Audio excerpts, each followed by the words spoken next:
말씀 잠언 18장 1절에서 5절입니다. 잠언 18장 1절에서 5절. 잠언 18장 1절에서 5절입니다. 우리 함께 읽도록 하겠습니다. 시작. 무리에게서 스스로 갈라지는 자는 자기 소욕을 따르는 자라. 온갖 참 지혜를 배척하느니라. 미련한 자는 명철을 기뻐하지 아니하고 자기의 의사를 드러내기만 기뻐하느니라. 악한 자가 이를 때에는 멸시도 따라오고 부끄러운 것이 이를 때에는 능욕도 함께 오느니라. 명철한 사람의 입의 말은 깊은 물과 같고 지혜의 샘은 솟구쳐 흐르는 데와 같으니라. 악인을 두둔하는 것과 재판할 때 의인을 억울하게 하는 것이 선하지 아니하리라. 아멘. 오늘 포기할 수 없는 공동체 교회라는 제목으로 우리 잠언 18장 1절부터 5절 말씀 우리가 받을 때 정말 우리가 예수 그리스도의 몸된 교회 그 지체가 되어 우리가 날로 믿음이 성장하며 교회 또한 날로 성장하는 그런 하늘의 축복이 있길 주님의 이름으로 축원합니다. 오늘 잠언 말씀은 악인의 독선, 또 권력 남용, 그 독불장군 어떤 그런 것에 대한 위험에 대한 교훈들을 우리에게 주고 있는 말씀이에요. 성도 여러분, 우리는 지금까지 잠언 말씀을 쭉 통해서 의인이란 무엇인지, 악인이란 무엇인지에 관하여 들었습니다.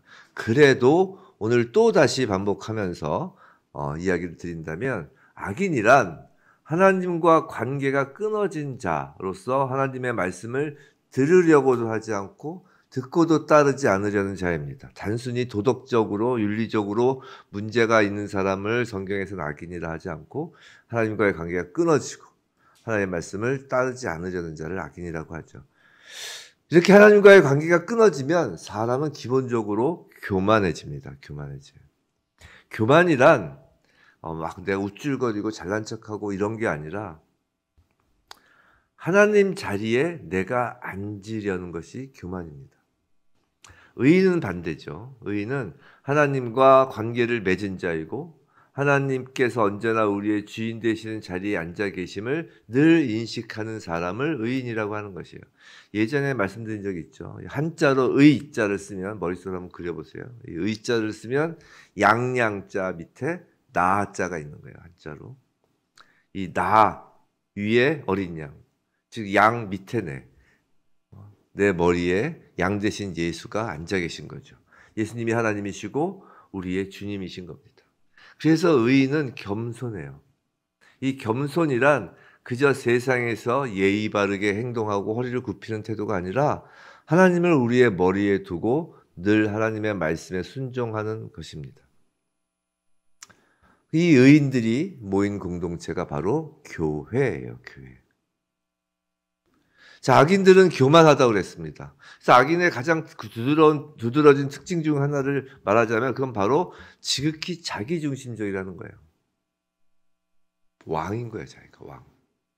모든 것을 자기중심적으로 생각하고 말하고 행동합니다. 1절과 2절에서는 이와 같은 악인의 독선적인 면모를 지적하고 있어요. 1절, 2절. 무리에게서 스스로 갈라지는 자는 자기 소욕을 따르는 자라 온갖 참 지혜를 배척하느니라. 미련한 자는 명철을 기뻐하지 아니하고 자기의 의사를 드러내기만 기뻐하느니라. 자, 악인은 스스로를 갈라지는 자, 나뉘는 자인 것이에요. 그리고 자기 소욕만 따르는 자입니다. 참 지혜 명철을 기뻐하지 아니하고 자기 생각만을 고집한다고 지금 묘사하는 것이에요. 자기 의사만 의사를 드러내기만 기뻐한다고 하잖아요. 고집한다는 거예요. 자기 생각만.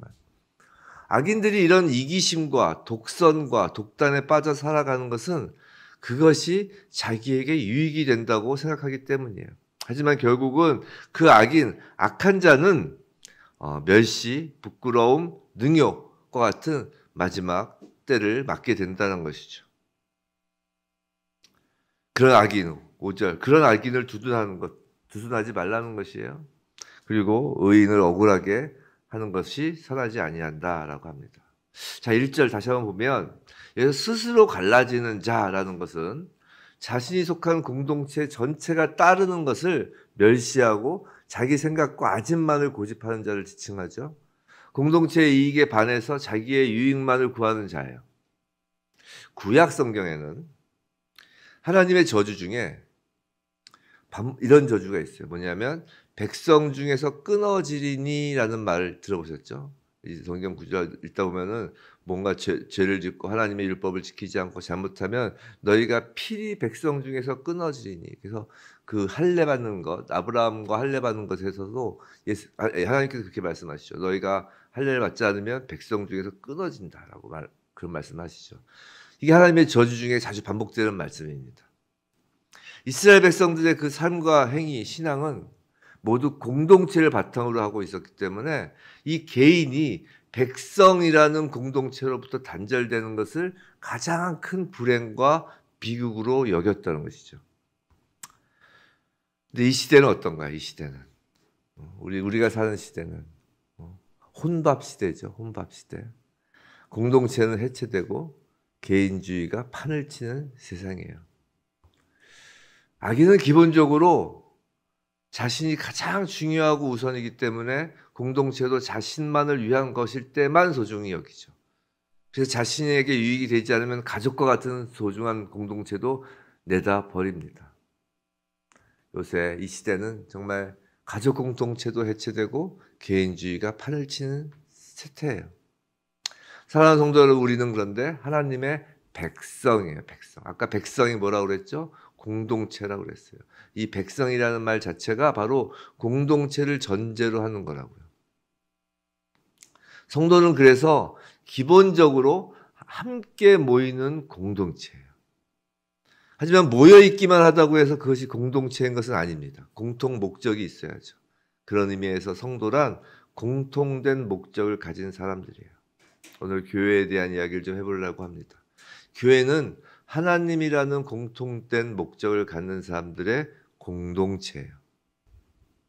백성입니다. 요한계시록을 한번 생각해 보시면 요한계시록은 인류의 마지막 때를 예언하는 일종의 편지죠. 요한계시록은 편지예요. 이 편지 형태의 말씀인데 그 편지를 주님은 7 교회, 즉 지상의 교회에게 보내심으로 요한계시록이 시작돼요. 그리고 마지막 때에 임하는 새 예루살렘 성은 또한 교회를 상징합니다. 무슨 말이냐면 마지막 때까지 인류의 종말 때까지 남아있는 그 의미 있는 공동체는 마지막 때까지 남아있는 것으로 의미 있는 공동체는 오직 교회뿐이라는 것이에요. 새하늘과 새 땅으로 이어지는 공동체가 오직 교회뿐이라는 것이에요. 그럼 이렇게 질문할 수 있죠. 그럼 가족은요? 라고 물어보시겠지만 예수님께서는 십자가에서 돌아가시면서 어머니 마리아를 제자인 요한에게 부탁하죠. 그리고 어머니에겐 세례 요한에게 아들이라 하라고, 세례 요한은 그 어머니 마리아에게 어머니라고 하라 합니다. 즉 예수님의 그 십자가 죽음, 그 대속 사건으로 인해서 그냥 혈육에 의한 가족을 뛰어넘는 영적 가족을 펼치시는 거예요. 오직 예수 그리스도를 머리로 삼은 가족 말이에요. 성도 여러분, 혈육의 가족도 그 머리가 예수 그리스도이시면 그 가족은 혈육의 가족을 뛰어넘는 영적 가족으로서의 교회가 되는 것이에요. 즉 영적 가족으로서의 교회 안에 혈육의 가족이 포함되는 것이죠. 그런 경우에. 만약에 그 머리가 예수 그리스도가 아닌 가족이 있다고 치면, 소위 말해서 예수를 믿지 않는 가족이 있다고 치면 그분들은 교회가 아닌 것이죠. 가족인 것뿐이죠. 하지만 그것은 마지막 때에 영원한 나라에 들어가는 가족은 아니라는 거예요.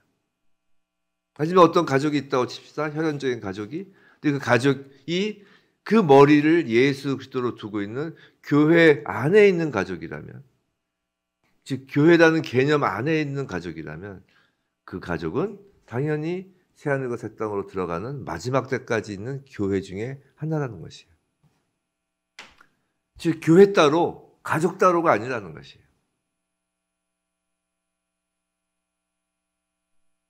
영적 가족으로서의 교회 안에 있는 그 가족, 그 교회가 영원한 것입니다.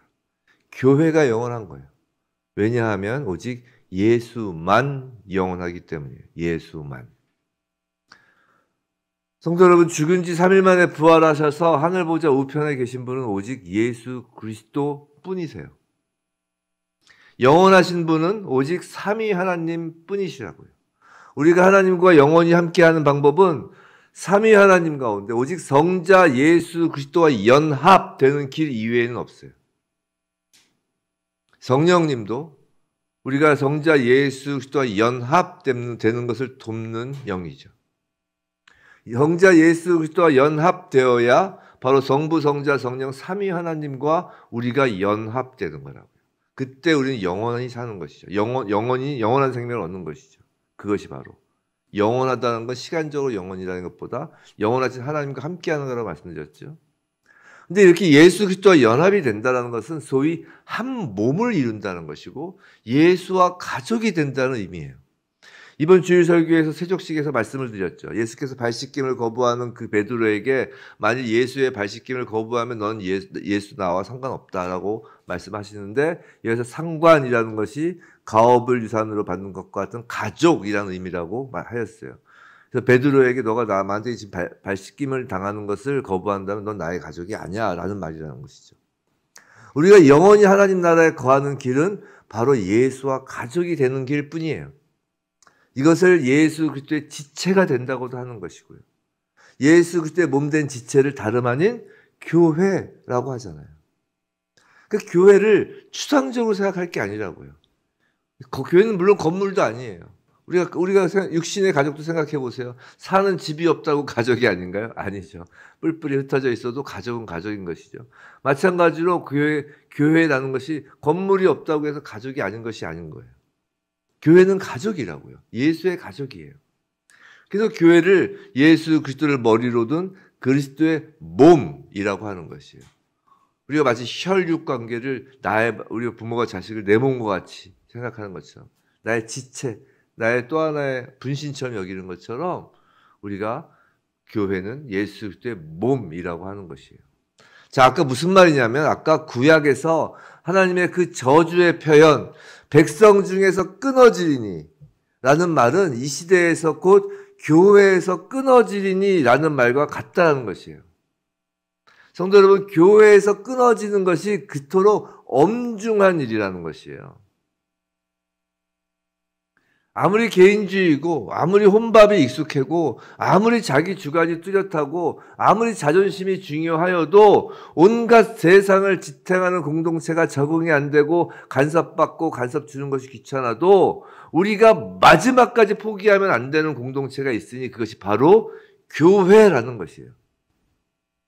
즉 교회를 머리로 하는 하나님이 공통이 되는 목적이 하나님의 공통 목적이 되는 공동체 말이에요.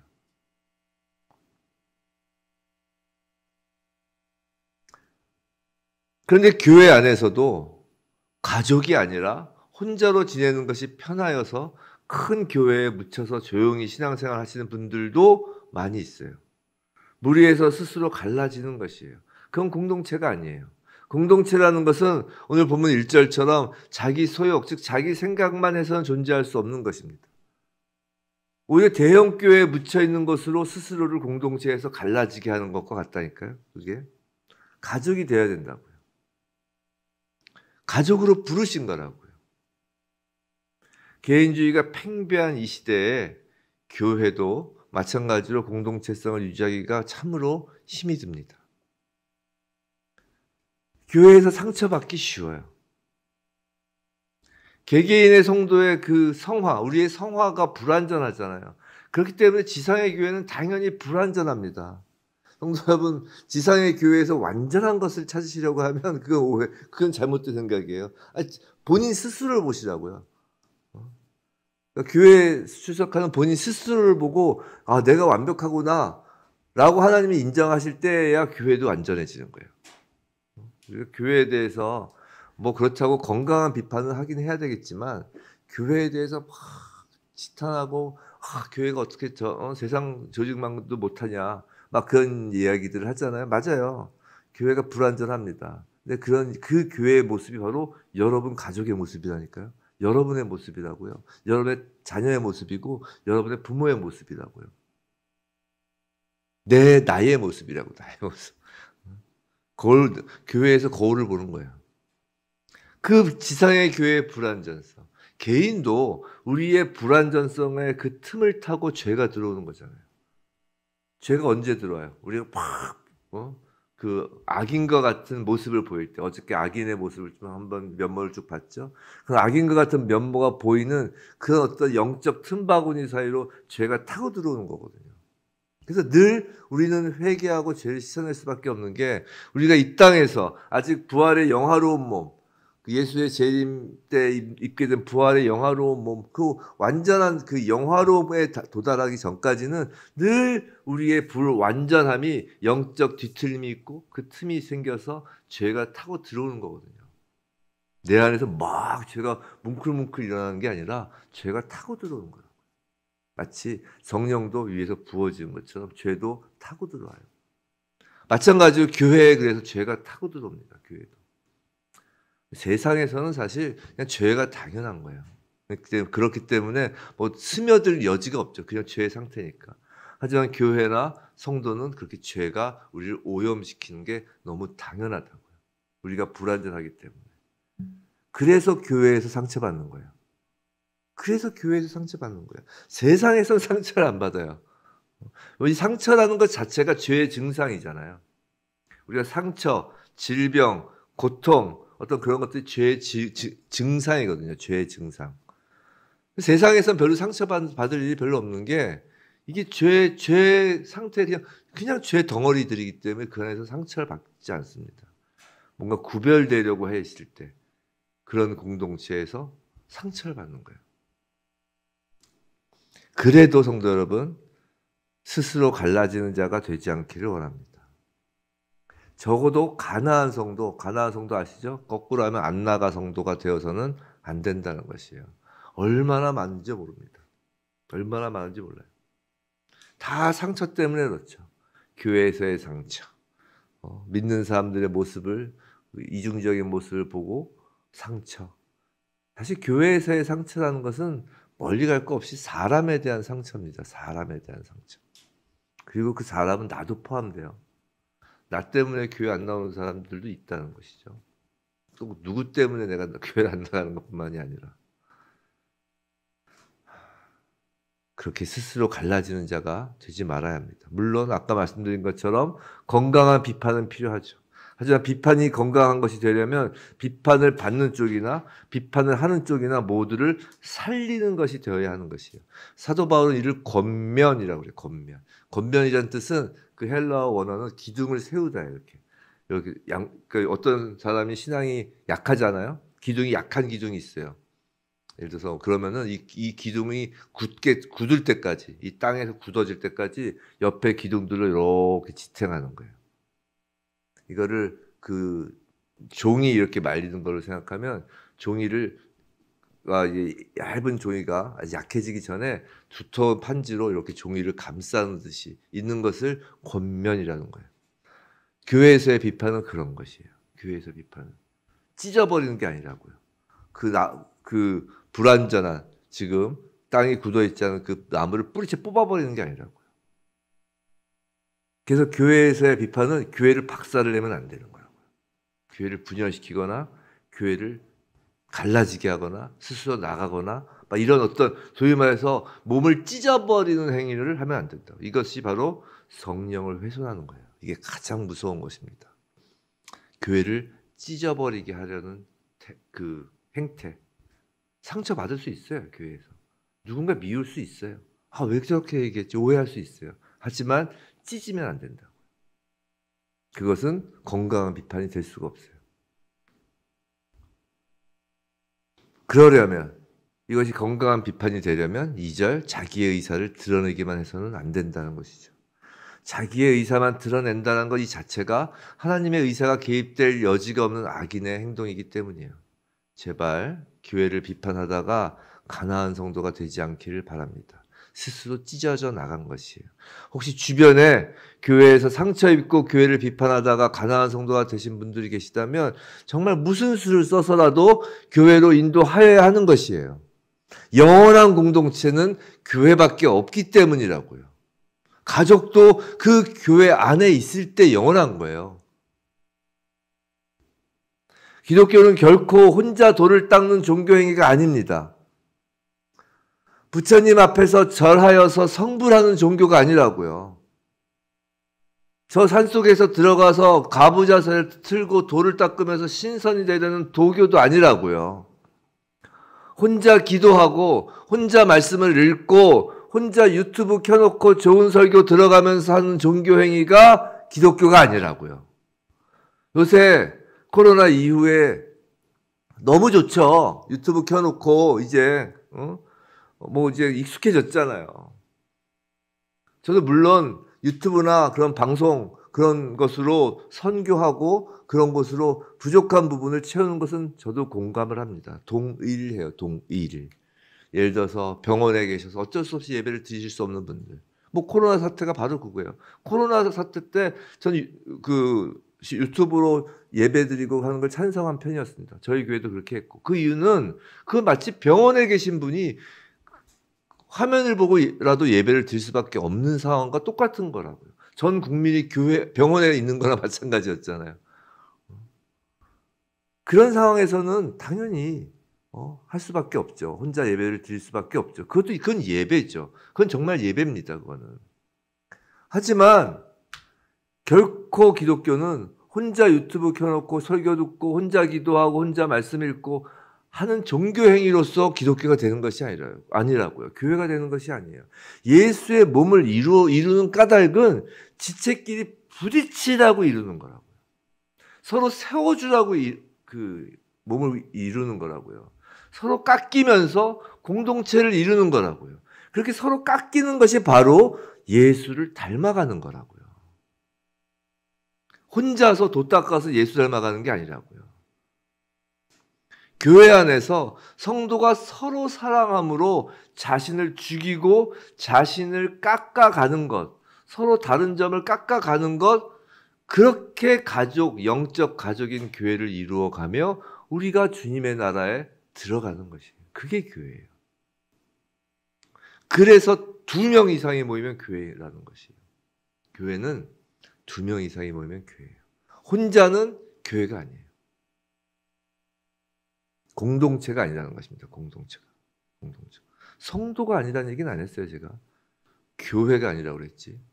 그리고 교회가 영원한 나라에 들어가는 공동체라고 그랬어요. 부디 오직 예수 그리스도를 머리로 삼은 의인이 돼요. 우리가 의인이 되는 거예요. 되어지는 것이에요.